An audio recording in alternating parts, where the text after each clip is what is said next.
نکل چکے ہیں، وہ راستہ تبدیل کر کے دوسرے راستے سے، دوسرے روٹ سے مکہ پہنچ جاتا ہے، اور ایک خبر دینے والے کو اجرت پہ روانہ کرتا ہے، دوڑاتا ہے اہل مکہ کی طرف کہ تمہارا قافلہ ہو سکتا ہے مسلمان لوٹ لیں، اپنے قافلے کو بچانے کے لیے آ جاؤ۔ اور جس راستے سے ابو سفیان آ رہا تھا اس راستے کو چھوڑ دیتا ہے، راستہ کوئی اور اختیار کرتا ہے، راستہ کوئی اور اپناتا ہے۔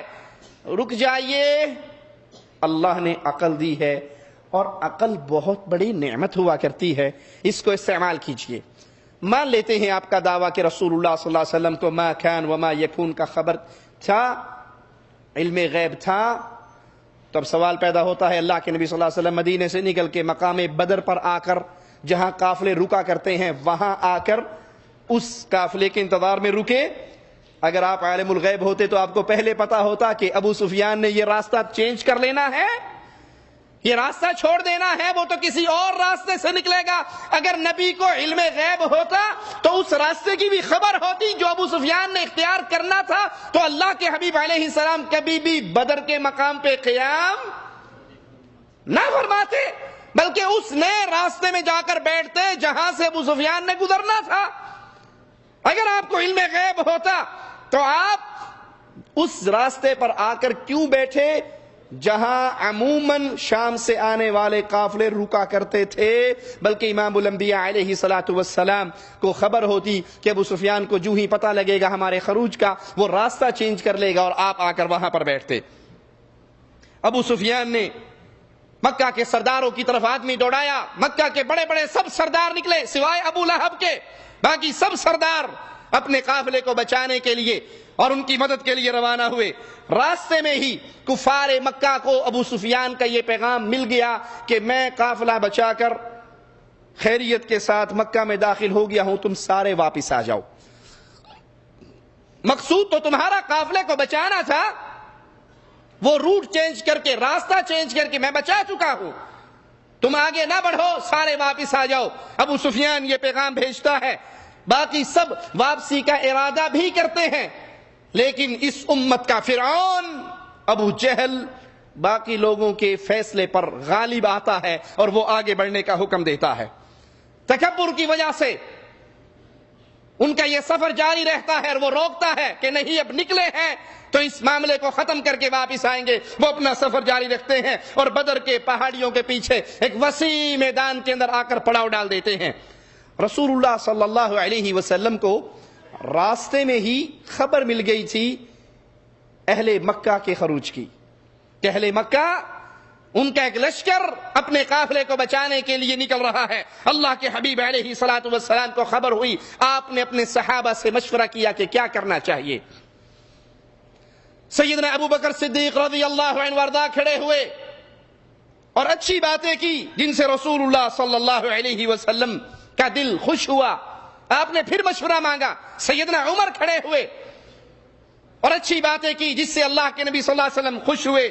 پھر سیدنا مقداد کھڑے ہوئے اور کہنے لگے، اللہ کی قسم اے اللہ کے رسول، ہم وہ بات نہیں کہیں گے جو بنی اسرائیل نے موسیٰ علیہ السلام سے کہی تھی کہ تم جاؤ، تمہارا رب جائے، وہ قتال کریں، ہم یہاں پہ انتظار کریں گے، جب تم اور تمہارا رب قتال کر کے مصر کو فتح کر لے گا تو ہمیں خبر دے جانا، ہم بھی اندر آ جائیں گے۔ اے اللہ کے حبیب صلی اللہ علیہ وسلم، ہم وہ بات نہیں کہنے والے جو بنی اسرائیل نے کہی تھی، فَاذْهَبْ أَنْتَ وَرَبُّكَ فَقَاتِلَا إِنَّا هَاهُنَا قَاعِدُونَ، کہ تم اور تمہارا رب جا کر جہاد کرو، ہم تو یہاں بیٹھ کے انتظار کریں گے، بلکہ ہم آپ کے دائیں اور بائیں، آگے اور پیچھے لڑیں گے۔ رسول اللہ صلی اللہ علیہ وسلم کا چہرہ خوشی سے دمک اٹھا۔ آپ نے پھر فرمایا، مسلمانوں مجھے مشورہ دو۔ تو انصار کے رئیس سیدنا سعد کھڑے ہوئے اور کہنے لگے، شاید اے اللہ کے حبیب علیہ الصلوۃ والسلام آپ کا اشارہ انصاریوں کی طرف ہے، تو اے اللہ اگر آپ ہمیں سمندر پہ لے جائیں اور سمندر میں چھلانگ مارنے کا حکم دیں تو ہم آپ سے کیوں کا سوال نہیں کریں گے، آپ کے عمل پہ حکم کر کے دکھا دیں گے۔ رسول اللہ صلی اللہ علیہ وسلم نے فرمایا، خوش ہو جاؤ، کل تمہارا ٹاکرا اللہ کے دشمنوں سے ہونے والا ہے۔ حضرت سعد کہنے لگے، اللہ کے نبی اللہ کل میدان جنگ میں آپ کو ہمارے وہ جوہر دکھائے گا جس سے آپ راضی ہو جائیں گے. کل ہم عملی میدان میں حرب و ضرب کہ وہ مظاہرے کریں گے جس سے اللہ آپ کو خوش کر دے گا. آپ ہمیں جو حکم کریں گے ہم آپ کے حکم کو ماننے کے لیے تیار ہیں. اللہ کے حبیب علیہ السلام نے فرمایا خوش ہو جاؤ, اللہ نے مجھ سے 2 گروہوں کا وعدہ کیا ہے. واللہ اس وقت گویا میں اپنے قوم کی قتل گاہیں دیکھ رہا ہوں.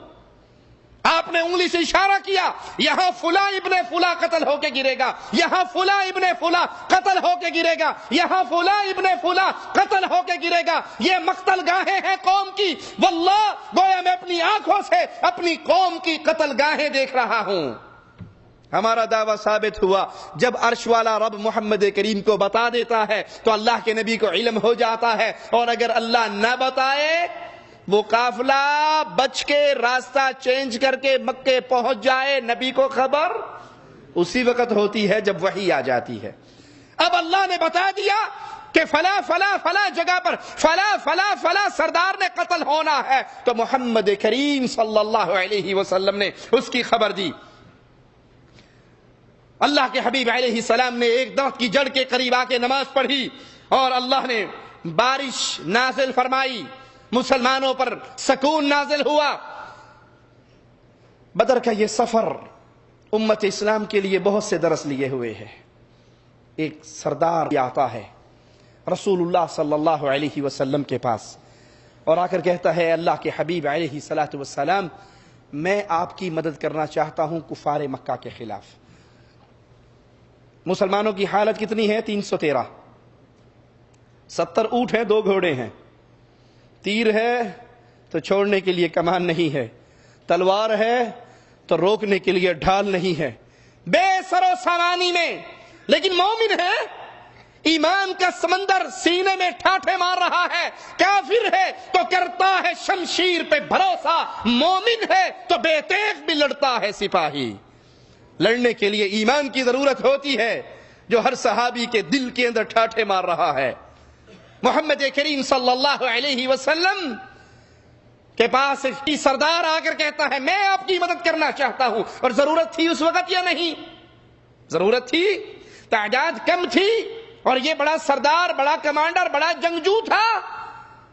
لیکن اے امت محمد کریم صلی اللہ علیہ وسلم, قیامت تک آنے والے موحدوں کو رسول کریم صلی اللہ علیہ وسلم نے درس دینا تھا, توحید کی اہمیت بتانی تھی. آپ اس سردار سے سوال کرتے ہیں کیا تو لا الہ الا اللہ کا اقرار کرتا ہے؟ وہ کہتا ہے نہیں, میں تو لات و عزا کا پجاری ہوں, میں لا الہ الا اللہ کو تسلیم نہیں کرتا. فرمایا لوٹ جاؤ, محمد مشرک سے مدد نہیں لیا کرتے صلی اللہ علیہ وسلم. آج تو یہ تمیز ہی ختم ہو گئی, اہل توحید اور اہل شرک کی گھل مل کر رہ گئے. ایک معاشرے میں, ایک ماحول میں, ایک محلے میں, ایک بستی میں اہل شرک بھی آباد ہیں, اہل توحید بھی آباد ہیں. لیکن اہل توحید اپنے آپ کو ایسے چھپائے ہوئے ہیں مفادات کی چادر میں, سیاست کی چادروں میں, چندے کی چادروں میں, کہ کسی کو پتہ نہ لگنے پائے یہ موحد ہے یا قبر کا پجاری ہے. وہ اہل شرک کے درباروں پر بھی پہنچتے ہیں, اپنے جلسوں میں اہل شرک کو بلاتے ہیں, اپنے جلسوں کی سرداری اہل شرک اور اہل کفر کے ہاتھ میں دیتے ہیں, انہیں اپنی مجلسوں کا امیر مقرر کرتے ہیں, اپنی سیاسی جماعتوں کا امیر مقرر کرتے ہیں, ان کے ساتھ شریک ہوتے ہیں. جمہوریت کے نام پہ, کشمیر کے نام پہ, چندے کے نام پہ, مال کے نام پہ, قربانی کی کھالوں کے نام پہ یا سیاست کے نام پہ. یہ منہج محمد کو ماننے والوں کا منہج نہیں ہے صلی اللہ علیہ وسلم. ہماری یہ باتیں کسی کو کڑوی لگیں, اپنوں کو بھی کڑوی لگتی ہیں, غیروں کو تو لگنی ہی لگنی ہے, لیکن معاف کر دو یہ منبر محمد الرسول اللہ کا منبر ہے صلی اللہ علیہ وسلم. یہاں کھڑے ہو کر قوم کو جھوٹ نہیں سنایا جا سکتا. محمد کریم پوچھتے ہیں کیا تو مانتا ہے لا الہ الا اللہ کو, اقرار کرتا ہے توحید کا؟ وہ کہتا ہے نہیں, میں تو لات و عزا کو ماننے والا ہوں. کہا واپس چلا جا, محمد کریم کسی مشرک سے مدد. ہمارے ہاں تو بس چندہ آنا چاہیے, کس کی طرف سے آئے, کون دے کر جائے, کیسا دے کر جائے, آ ہی رہا ہے نا, جا تو نہیں رہا. اور جب سوچ یہ بن جاتی ہے, محنتوں میں برکتیں ختم ہو جاتی ہے. ہمارے شیخ, ہمارے استاد حافظ عبداللہ بہاولپوری رحمۃ اللہ علیہ, اللہ ان کی قبر کو جنت کا باغ بنائے, اللہ کروٹ کروٹ ان کو جنت عطا فرمائے, ہمیں ان کے لیے صدقہ جاریہ بنائے. ایک شخص قربانی کی کھال لے کر آیا, عید کا موقع تھا, مسجد کے اندر کھالیں اکٹھی ہوتی تھی.